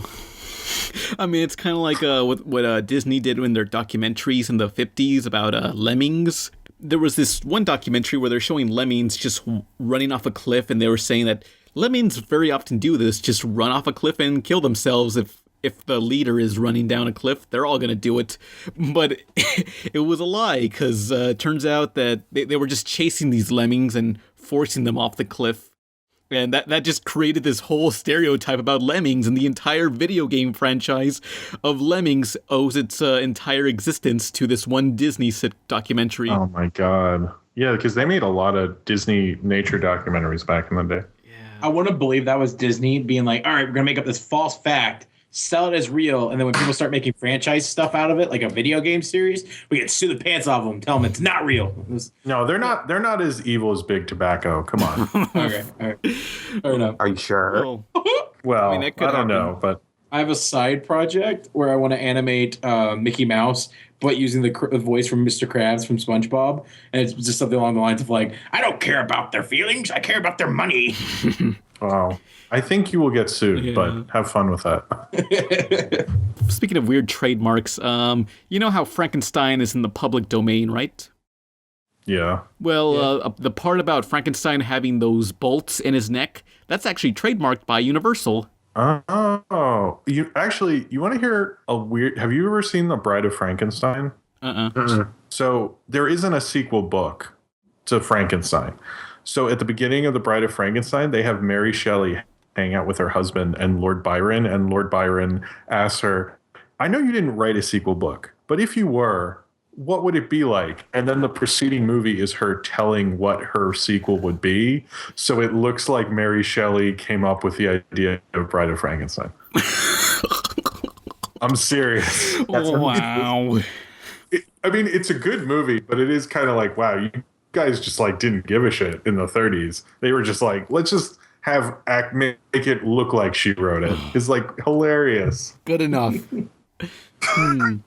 But they should get Michael Crichton to narrate the next Jurassic World scene. But next question, Zeepstirred. Oh, it's fucking Zeep. God damn it. What the fuck is Zeep? Who's that? Shout out to the lads. You can all go fuck yourselves. What did he do to you? What's going on? They're friends. It's an in-joke. Okay. Oh. Okay. Zeepstirred. Question. Do you have any secret cringy videos from your past? Is this like targeted? Oh, you motherfucker. He knows what he's doing. What is he doing? Oh my god, I have two. Okay. Oh boy. I'm gonna go kick his ass after he's done with after I'm done here. But there were two videos I made when I was a kid. One was when I wanted to be like a nostalgia critic, so I made this review called The Critics, except I spelled it The Critiques, because I thought, hey, that's funny. But that made no sense. So I made that review. It was a 25-minute long review of an episode from Kids Next Door, and it was so fucking awful and cringy. And I still have it unlisted on my YouTube channel, so like people have to ask me for the link. But should I link it in the description? You've done it before, I'm pretty sure. Yeah, but then I have to go find it again, and it's... No, I'm just saying. But I'll give you links to both of the videos. So yeah, that was one of them, the Critics. And then another was a parody of these Eggo waffle commercials from the late 2000s, where it was who laughed? What? No, I was just like, that's such a random thing to make a parody of. Anyway, sorry. Anyway, and it was the little. If anybody remembers, there was this little girl, and she's like, "Well, I fucking love waffles and shit." And then her dad's like, "I'm gonna steal that shit." And so they always have like these really weird roundabout ways he's gonna try to steal some Eggo waffles instead of going to the fucking store and buying them, because he's the goddamn provider of the house. He should fucking be able to get his own waffles. But anyway. So he, like, the plan would usually fail, but because the little girl is just doing her own thing or whatever, and then it ends with her going, "Lego my Eggo," and me and my friends were like, oh, God, we want to be internet famous like Fred. Like, what should we do? Most of my terrible videos stem from wanting to be internet famous from like all these other people. So this one was like, what if we turned that like little girl who loved Eggo waffles into like this slutty woman who was like, "I love Eggo waffles," and that happened. And wait, did you play the slutty woman? Yes. Oh wow! Now I kind of want to watch this. Well, there you go. You can watch it right now. We'll link it in the description. We could make a react video to us watching this video. Yeah, and my Kids Next Door review had like 15,000 views. Wow. Yeah, I guess you could say I'm kind of a big deal. Anyway, but yeah, no, it 136 likes and 57 dislikes. Like I said, I'm a big deal. So if you guys want autographs, we'll line up at the next convention. I'll be there. Okay. Are you which convention? All of them. Wow. Every single one. Wow. I'll try to show up to a random convention. I'm going to go to an auto show convention, so hopefully you'll be at that. No, not that one. Oh, not that one? Okay. They know what they fucking did to me the last time I went there. Those fuckers. I was going to go to a plumbers convention. Are you going to be at that? Yeah, I'll be at that one. Okay, I'll go to that one. Okay. Plumbers are awesome. Oh, yeah. Yeah, they're really cool. I like how they don't wear ties, very casual. Yeah, well, if you're going to be a plumber, I'm friends with Luigi and other dumb references. But there was this one thing that I did when I was younger. This, basically, you guys remember the Andy Milonakis show? Yes, I do. I rock peas on my head, but don't call me a pea head. Bees on my head, but don't call me a bee head. Bruce Lee's on my head, but don't call me a Lee head. Now please excuse me, I got to get my tree fed. You wear name brands and I make my own clothing. I hang out with an apple who loves self-loathing. I hate myself. It's my show, I'm Spandy Schmillerschmackis. It's my show, I'm Andy Milonakis. Okay, so for anyone who doesn't know, Andy Milonakis in real life, he's this actor. You've seen him in a few movies, possibly. He voices Nepter in Adventure Time, that little toaster with a claw and a can on its head. Wait, that's him? Yeah, that's Nepter.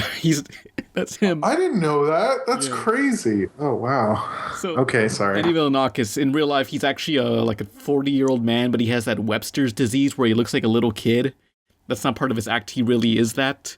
Anyway, so there was a show that he had on MTV, the Andy Milonakis show, and it was just a bunch of random skits with this one kid, and it was just basically shit posting and just random crap. And me and my cousin thought it was so funny that we got our video camera and she recorded me doing all these horrible skits. And I am thankful that YouTube wasn't around back then. Otherwise, those videos would have been online and someone could have found them. But no, now they're just possibly in just this little cassette on one of these older cameras. No, I've made a lot of short stuff in the 2000s before there was YouTube. And I rewatched some of it and I considered posting some of it because I was like, maybe it's not so bad. And after I went through it all, I went, it is that bad. And I locked it away. I mean, I do still have... You didn't lock away that one review where you have like the cowboy hat on, you just go, yeehaw. Oh, you know what? It's funny you bring that up because a lot of people really like that video. Oh my God. Where I say all those dumb things. Yeah. People like that one. I don't know. Whatever. Mm-hmm. But there are a lot of my old reviews from like 2010, 11 that are still gone. But I have them saved, but it's like, I don't want to upload them. They're pretty bad. Well, like the first, I think, year you do reviews, most of that stuff is terrible. Yeah. It's like most of the stuff I posted my first year isn't on YouTube because it's just like, not very good, and you think you know what you're doing and you don't, and it takes a couple years to like be a good critic. Especially when my only microphone, like I remember I first started with like this Guitar Hero microphone, this USB mic, and obviously that sounds like shit. Yeah. Like, so I had this one shitty headset for the PlayStation 3, and if you ever see my older videos that are still up, like the earliest ones, and you just hear a clicking sound, that's the headset itself. Wow. It was a mess of a production. I mean, most bigger YouTubers who've done it for a couple of years don't have, most of their early videos are unlisted or completely gone. Yeah. So. I mean, maybe I should just upload all of them, like in one long video, just like, just like one video and that's it. That's all you need, is the entire thing saved in one marathon video. You could almost brand it as like, can you make it through the early years? And if you clickbait it with that challenge stuff, it works really well. It's amazing, the psyche. Surviving the cringe. Or like if you re-upload all your reviews and then it's up to like 100 hours or something and you post that video will do really well. Yeah, I mean, it's background noise. Someone will leave it on in the background at least while they're jerking off or such. That's what I do. But anyway. Wait, Stev, do you have embarrassing videos? Oh, doesn't want to say. You fucking pussy. No. I mean, they're not like on YouTube. They're like on my personal Facebook. There was this thing where I was a student ambassador at the school I went to, and I forgot why, but we had a green screen and we made a video, and it's like one of the girls being a superhero and then me being a bag monster, and it's just like a bunch of bags all over me, and it's got like this really shitty like comic book border around it, and every time she hits, the word "pal" pops up. That's my first time doing anything in After Effects. Yeah, this has got to wait a couple of days before this goes up. I can get rid of it. You can be the next Star Wars kid if you do that. Nope. Yeah. Nope. Be the next Star Wars kid. And he had a great time after he became famous, so. Oh, yeah. I mean, you know what? I'm doing it now. Yeah. Wow. Goodbye, video. I am thankful YouTube wasn't around back then. So bad. Yeah. Oh, no, I'm so glad there wasn't. I mean, part of me thinks it would have been a great outlet when I was a teenager, but I'm also like, I probably would have done something immensely stupid when I was 17. Yeah. So I feel for you, 17-year-olds making embarrassing videos. I feel for you. We're all embarrassed. Like every video I do is a cringe video. But is this... The Rugrats one was good. I like that one. I don't know. But I guess, is this the end of the video, or you want one more? I guess this is the end. Okay. Fuck you, Casey Corley, and your question of favorite DreamWorks trope. Goodbye, every pony. My favorite DreamWorks smirk. The DreamWorks dance off at the end. That's the best. Fine. Who invented that? Like, was it Shrek that did that first? No, I think Disney movies did it. Like, that's an animation thing. That's like an animation test, like to make your character dance. I feel like everybody does that. Like, when did it start just becoming a thing that everybody puts at the very end? I think DreamWorks might have made it popular, but it existed before. Damn, we gotta find who started it and just end it. Well, goodbye, every pony. Play us out, Emily. Stop fucking saying that. God. The next video is either top 10 worst Nickelodeon moments or Tony Hawk's Boom Boom Sabotage. Yes. Sing us out, Emily. And Stephanie. And Stephanie. Nobody gives a shit about Stephanie. Fuck you, Stephanie. Oh, man. Get the fuck out of here. Wait, that's Stephanie? Like, yes. You sound exactly like the nerd from SpongeBob. So that's what Simpsons. That's my job. I'm a voice actor now. Oh my god. I was there in the season 5 of Simpsons as squeaky voice teenager. Paper or plastic? Bye, everybody. See you at like every convention ever. Bye-bye. Bye. Bye. Bye. Bye. It starts with... One thing, I don't know why. It doesn't even matter how hard you try. Keep that in mind. I designed this rhyme to explain in due time. All I know... Time is a valuable thing. Watch it fly by as the pendulum swing. Watch it count down to the end of the day. The clock takes a life away. So unreal. Didn't look out below. Watch the time go right out the window. Trying to hold on, but didn't even know I wasted it all just to watch you go. I kept everything inside, and even though I tried, it all fell apart. What it meant to me will eventually be a memory of a time when I tried so hard and got so far. But in the end, it doesn't even matter. I tried to fall to lose it all. But in the end, it doesn't even matter. One thing, I don't know why. It doesn't even matter how hard you try. Keep that in mind. I designed this rhyme to remind myself how I tried so hard.